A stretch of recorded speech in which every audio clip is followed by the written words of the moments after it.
ആകാശവാണി.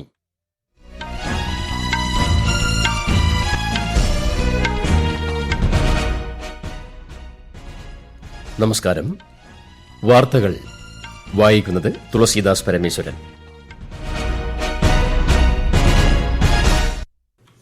പ്രധാന വാർത്തകൾ. ഓസ്ട്രിയൻ സന്ദർശനം പൂർത്തിയാക്കി പ്രധാനമന്ത്രി നരേന്ദ്രമോദി ഇന്ത്യയിലേക്ക് തിരിച്ചു. സന്ദർശനം ചരിത്രപരവും പ്രതീക്ഷയേകുന്നതുമെന്ന് പ്രധാനമന്ത്രി. കേന്ദ്ര ബജറ്റിന് മുന്നോടിയായി പ്രമുഖ സാമ്പത്തിക ശാസ്ത്രജ്ഞരുമായി പ്രധാനമന്ത്രിയുടെ ആശയവിനിമയം ഇന്ന്. ഉപരാഷ്ട്രപതി ജഗദീപ് ധൻഖർ ഇന്ന് മഹാരാഷ്ട്ര നിയമസഭയെ അഭിസംബോധന ചെയ്യും. ബിംസ്റ്റെക് രാജ്യങ്ങളിലെ വിദേശകാര്യമന്ത്രിമാരുടെ രണ്ടാമത് സമ്മേളനം ഇന്ന് ന്യൂഡൽഹിയിൽ. കേരളത്തിന്റെ സ്വപ്ന പദ്ധതിയായ വിഴിഞ്ഞം തുറമുഖത്ത് ആദ്യ ചരക്ക് കപ്പൽ ഇന്നെത്തും. ട്രയൽ റൺ നാളെ. യൂറോ കപ്പ് ഫൈനലിൽ ഇംഗ്ലണ്ട് സ്പെയിൻ പോരാട്ടം.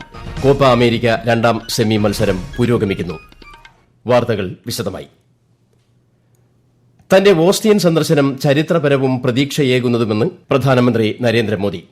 ഇന്ത്യയും ഓസ്ട്രിയയും തമ്മിലുള്ള ബന്ധത്തിൽ പുതിയ ഊർജ്ജം കൈവരിക്കാൻ സന്ദർശനം സഹായിച്ചെന്ന് സമൂഹമാധ്യമ പോസ്റ്റിൽ പ്രധാനമന്ത്രി പറഞ്ഞു. വിവിധ പരിപാടികളിൽ പങ്കെടുക്കാൻ കഴിഞ്ഞതിൽ സന്തോഷം പ്രകടിപ്പിച്ച ശ്രീ മോദി ചാൻസലർ കാൾ നെഹാമറുടെ സത്കാരത്തിനും സ്നേഹത്തിനും നന്ദി പറഞ്ഞു. ഓസ്ട്രിയൻ തലസ്ഥാനമായ വിയന്നയിൽ ഇന്നലെ പ്രധാനമന്ത്രി നരേന്ദ്രമോദി വിദ്യാഭ്യാസ വിദഗ്ധരും ഗവേഷകരുമായ professor Birgit Kellner, doctor Martin Gaenszle, doctor Karin Preisendanz, doctor Borayin Larios എന്നിവരുമായി കൂടിക്കാഴ്ച നടത്തി.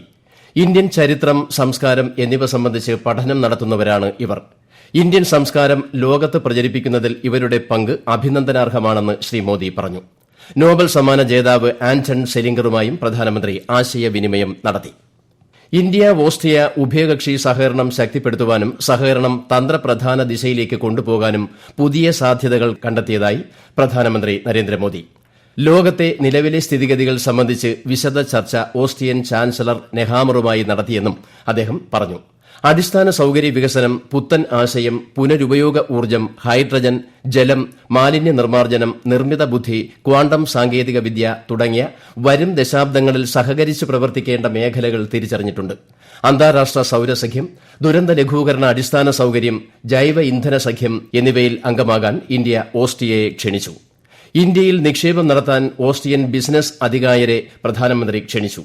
വിയന്നയിൽ ഇന്ത്യൻ സമൂഹവുമായും ശ്രീ മോദി സംവദിച്ചു. ഭീകരതയ്ക്കെതിരായ പോരാട്ടം, ഇന്ത്യ യൂറോപ്യൻ യൂണിയൻ ബന്ധം, റഷ്യ യുക്രൈൻ യുദ്ധം എന്നിവ പ്രധാനമന്ത്രി നരേന്ദ്രമോദിയും ഓസ്ട്രിയ ചാൻസലർ കാൾ നെഹാമറുമായി നടന്ന ചർച്ചയിൽ വിഷയമായതായി ഇന്ത്യൻ വിദേശകാര്യ സെക്രട്ടറി വിനയ് മോഹൻ ക്വാത്ര. ഭീകരതയെ ഇരു നേതാക്കളും അപലപിച്ചതായി വിയന്നയിൽ മാധ്യമങ്ങളോട് സംസാരിക്കവെ ശ്രീ വിനയ് മോഹൻ ക്വാത്ര പറഞ്ഞു. പാകിസ്ഥാനിൽ നിന്നുള്ള അതിർത്തി കടന്നുള്ള ഭീകരത ശ്രീ നരേന്ദ്രമോദി ഉയർത്തിക്കാട്ടി. ഇന്ത്യ യൂറോപ്യൻ യൂണിയൻ സഹകരണം ആഗോള സാമ്പത്തിക വളർച്ചയ്ക്കും ഗുണമാകുമെന്ന് ശ്രീ ക്വാത്ര ചൂണ്ടിക്കാട്ടി. ഇത് യുദ്ധത്തിനുള്ള സമയമല്ലെന്നും പ്രശ്നപരിഹാരത്തിന് ചർച്ചയും നയതന്ത്രവുമാണ് വേണ്ടതെന്നും ശ്രീ മോദി പറഞ്ഞതായി ഇന്ത്യൻ വിദേശകാര്യ സെക്രട്ടറി വെളിപ്പെടുത്തി. ഓസ്ട്രിയ സന്ദർശനം പൂർത്തിയാക്കി പ്രധാനമന്ത്രി നരേന്ദ്രമോദി ന്യൂഡൽഹിയിലേക്ക് തിരിച്ചു.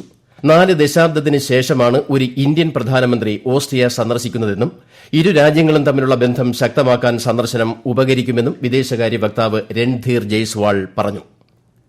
കേന്ദ്ര ബജറ്റിന് മുന്നോടിയായി പ്രമുഖ സാമ്പത്തിക ശാസ്ത്രജ്ഞരുമായി പ്രധാനമന്ത്രി നരേന്ദ്രമോദി ഇന്ന് ആശയവിനിമയം നടത്തും. നീതി ആയോഗ് ഉപാധ്യക്ഷൻ സുമൻ ബെറി, മറ്റംഗങ്ങൾ എന്നിവരും ചർച്ചയിൽ പങ്കെടുക്കും. ബജറ്റ് അവതരണത്തിന് മുൻപ് സാമ്പത്തിക വിദഗ്ധരുടെ അഭിപ്രായം ആരായുകയാണ് ലക്ഷ്യം. പാർലമെന്റിന്റെ ബജറ്റ് സമ്മേളനം ഈ മാസം 22-ന് ആരംഭിക്കും. 23-ാം തീയതി ധനമന്ത്രി നിർമ്മലാ സീതാരാമൻ ബജറ്റ് അവതരിപ്പിക്കും. 3-ാം വട്ടം അധികാരത്തിലെത്തിയ ശേഷം നരേന്ദ്രമോദി സർക്കാരിന്റെ ആദ്യ ബജറ്റാണ് ഇത്. ലോക്സഭാ തെരഞ്ഞെടുപ്പ് നടക്കാനിരിക്കെ കഴിഞ്ഞ ഫെബ്രുവരിയിൽ ഇടക്കാല ബജറ്റ് അവതരിപ്പിച്ചിരുന്നു. ബഹുതല സാങ്കേതിക സാമ്പത്തിക സഹകരണത്തിനുള്ള രണ്ടാമത് ബിംസ്റ്റെക് രാജ്യങ്ങളിലെ വിദേശകാര്യമന്ത്രിമാരുടെ സമ്മേളനം ഇന്ന് ന്യൂഡൽഹിയിൽ ആരംഭിക്കും. വിദേശകാര്യമന്ത്രി ഡോക്ടർ എസ് ജയശങ്കർ ആതിഥ്യം വഹിക്കും. സുരക്ഷ, ഗതാഗതം, വ്യാപാരം, നിക്ഷേപം തുടങ്ങിയ രംഗങ്ങളിൽ ബംഗാൾ ഉൾക്കടൽ മേഖലയിലെ രാജ്യങ്ങൾ തമ്മിൽ കൂടുതൽ സഹകരണത്തിന് സമ്മേളനം അവസരമൊരുക്കും. ബിംസ്റ്റെക് വിദേശകാര്യമന്ത്രിമാരുടെ ആദ്യ പതിപ്പ് കഴിഞ്ഞ വർഷം ജൂലൈയിൽ തായ്ലാന്റ് തലസ്ഥാനമായ ബാങ്കോക്കിൽ ആയിരുന്നു നടന്നത്. ഈ വാർത്തകൾ ആകാശവാണിയിൽ നിന്ന്.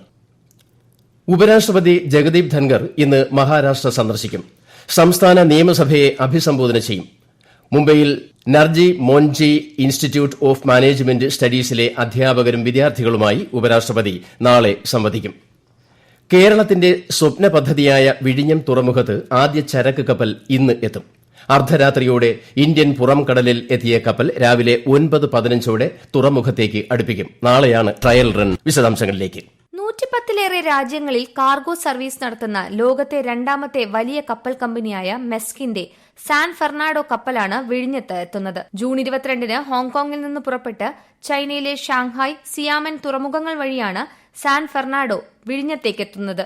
നാളെ നടക്കുന്ന ഔദ്യോഗിക പരിപാടിയിൽ മുഖ്യമന്ത്രി പിണറായി വിജയൻ കപ്പലിനെ സ്വീകരിക്കും.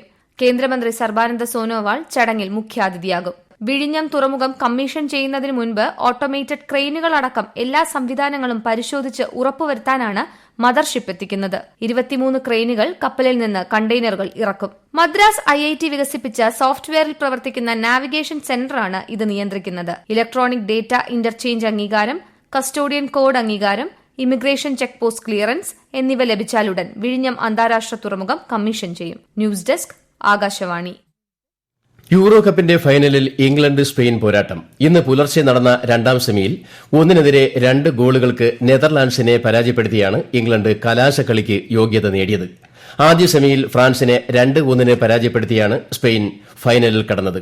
ഈ മാസം 15-നാണ് ഫൈനൽ മത്സരം. കോപ്പ അമേരിക്ക ഫുട്ബോളിന്റെ ഫൈനലിൽ അർജന്റീന കൊളംബിയയെ നേരിടും. രണ്ടാം സെമിയിൽ ഉറുഗ്വേയെ എതിരില്ലാത്ത 1 ഗോളിന് പരാജയപ്പെടുത്തിയാണ് കൊളംബിയ കലാശക്കളിക്ക് യോഗ്യത നേടിയത്. ഹരാരയിൽ നടന്ന ഇന്ത്യ സിംബാബ്വെ 2020 ക്രിക്കറ്റ് പരമ്പരയിലെ 3-ാം മത്സരത്തിൽ ഇന്ത്യയ്ക്ക് 23 റൺസിന്റെ വിജയം. ടോസ് നേടി ബാറ്റിംഗ് തെരഞ്ഞെടുത്ത ഇന്ത്യ 66 റൺസെടുത്ത ക്യാപ്റ്റൻ ശുഭ്മാൻ ഗില്ലിന്റെയും 49 റൺസ് നേടിയ ഋതുരാജ് ഗെയ്ക്വാദിന്റെയും മികവിൽ 4 വിക്കറ്റ് നഷ്ടത്തിൽ 182 റൺസ് നേടി. മറുപടി ബാറ്റിംഗിൽ 6 വിക്കറ്റ് നഷ്ടത്തിൽ 159 റൺസ് നേടാനേ സിംബാബ്വെയ്ക്ക് കഴിഞ്ഞുള്ളൂ. പരമ്പരയിലെ 4ാമത്തെ മത്സരം മറ്റന്നാൾ നടക്കും. ജർമ്മനിയിലെ ബ്രാവോ ഓപ്പൺ ചാലഞ്ചറിൽ ഇന്ത്യൻ ടെന്നീസ് താരം എൻ ശ്രീറാം ബാലാജിയും ഇക്വഡോർ താരം ഗോൺസലോ എസ്കോബറും ചേർന്ന സഖ്യം പുരുഷ ഡബിൾസ് ക്വാർട്ടറിൽ കടന്നു. ബൊളീവിയൻ താരങ്ങളായ ബോറിസ് അരിയാസ്, ഫെഡറിക് സെബല്ലോസ് സഖ്യത്തെ 6-3, 6-0 എന്ന സ്കോറിനാണ് പരാജയപ്പെടുത്തിയത്. അതേസമയം സിംഗിൾസ് ക്വാർട്ടറിൽ ഇന്ത്യയുടെ സുമിത് നാഗൽ അർജന്റീനയുടെ പെട്രോ കജിനോട് പരാജയപ്പെട്ടു. വിംബിൾഡൺ ടെന്നീസ് പുരുഷ സിംഗിൾസ് ആദ്യ സെമിയിൽ സ്പെയിനിന്റെ കാർലോസ് അൽക്കാരസും റഷ്യൻ താരം ഡാനിയൽ മെഡ്വദേവും തമ്മിൽ ഏറ്റുമുട്ടും. രണ്ടാം സെമിയിൽ സെർബിയയുടെ നൊവാക് ജോക്കോവിച്ച് ഇറ്റാലിയൻ താരം ലോറൻസോ മുസെറ്റിയെ നേരിടും. 2 മത്സരങ്ങളും നാളെയാണ്. ഇന്ന് ലോക ജനസംഖ്യാ ദിനം. ആരെയും ഒഴിവാക്കാതിരിക്കുക, എല്ലാവരെയും കണക്കിൽപ്പെടുത്തുക എന്നതാണ് ഈ വർഷത്തെ പ്രമേയം. ജനസംഖ്യാ വർധനയ്ക്കെതിരെ ജനങ്ങളെ ബോധവാന്മാരാക്കുക എന്ന ലക്ഷ്യത്തോടെയാണ് എല്ലാ വർഷവും ജൂലൈ 11 ലോക ജനസംഖ്യാ ദിനമായി ആചരിക്കുന്നത്. 15ാം കേരള നിയമസഭയുടെ 11ാം സമ്മേളനം ഇന്ന് സമാപിക്കും. 2023 കേരള പൊതുരേഖാ ബില്ലിന്റെ അവതരണം ഇന്ന് നടക്കും. കൂടാതെ 2024 കേരള ധനവിനിയോഗ ബില്ലുകളുടെ അവതരണവും ഇന്നുണ്ടാവും. സഭാ സമ്മേളനം കഴിഞ്ഞ മാസം 10-നാണ് ആരംഭിച്ചത്. രാജ്യത്തെ ആദ്യ ജനറേറ്റീവ് ആർട്ടിഫിഷ്യൽ ഇന്റലിജൻസ് കോൺക്ലേവ് മുഖ്യമന്ത്രി പിണറായി വിജയൻ ഇന്ന് രാവിലെ കൊച്ചിയിൽ ഉദ്ഘാടനം ചെയ്യും. Kerala state industrial development corporation IBMുമായി ചേർന്നാണ് കോൺക്ലേവ് സംഘടിപ്പിക്കുന്നത്. പരിവർത്തന സാധ്യതകളും സമൂഹത്തിലും സമ്പദ്വ്യവസ്ഥയിലും അതിന്റെ സ്വാധീനവും 2 ദിവസത്തെ കോൺക്ലേവ് ചർച്ച ചെയ്യും. കേരളത്തെ ആർട്ടിഫിഷ്യൽ ഇന്റലിജൻസ് ഹബ്ബാക്കി മാറ്റാനും സാമ്പത്തിക വളർച്ചയെ ഉത്തേജിപ്പിക്കുവാനും കോൺക്ലേവ് ലക്ഷ്യമിടുന്നുണ്ടെന്ന് മന്ത്രി P. രാജീവ് കൊച്ചിയിൽ ഇന്നലെ വാർത്താസമ്മേളനത്തിൽ പറഞ്ഞു. UAEയിലെ ഹോട്ടലിൽ ജോലി ചെയ്യവേ ഹൃദയാഘാതമുണ്ടായി ഗുരുതരാവസ്ഥയിലായ മലയാളി സിബിമോൻ ബാബുവിനെ നാട്ടിലേക്ക് അയക്കുന്നതിന് കൃത്യമായ ഇടപെടൽ നടത്തി അബുദാബിയിലെ ഇന്ത്യൻ എംബസി.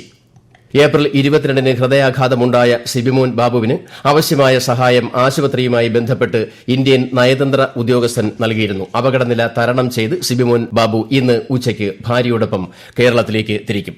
പ്രധാന വാർത്തകൾ വീണ്ടും. ഓസ്ട്രിയൻ സന്ദർശനം പൂർത്തിയാക്കി പ്രധാനമന്ത്രി നരേന്ദ്രമോദി ഇന്ത്യയിലേക്ക് തിരിച്ചു. സന്ദർശനം ചരിത്രപരവും പ്രതീക്ഷയേകുന്നതുമെന്ന് പ്രധാനമന്ത്രി.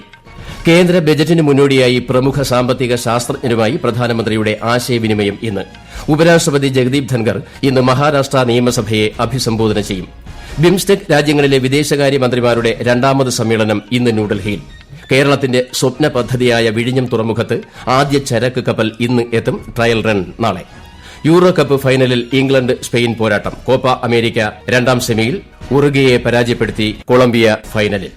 വാർത്തകൾ കഴിഞ്ഞു. അടുത്ത വാർത്താ പ്രക്ഷേപണം ഉച്ചയ്ക്ക് 12:30.